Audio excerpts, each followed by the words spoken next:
Part ১১৪ নয় চতুর্থ স্বর্গ রবীন্দ্রনাথ ঠাকুর। শুনিতে পেয়েছ যেন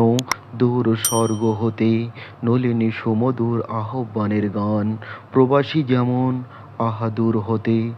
যদি সদা শুনিতে পাই স্বদেশ সঙ্গীত ধাই হর্ষিত চিতে সেই দিক পানে একদিন দুই দিন যেতেছে যেমন চলেছে হর্ষে কবির সেই দেশ হতে স্বদেশ সঙ্গীত ধ্বনি পেতেছে শুনিতে একদিন হিমাদ্রির নিশীথ বায়ুতে কবির অন্তিম শ্বাস গেল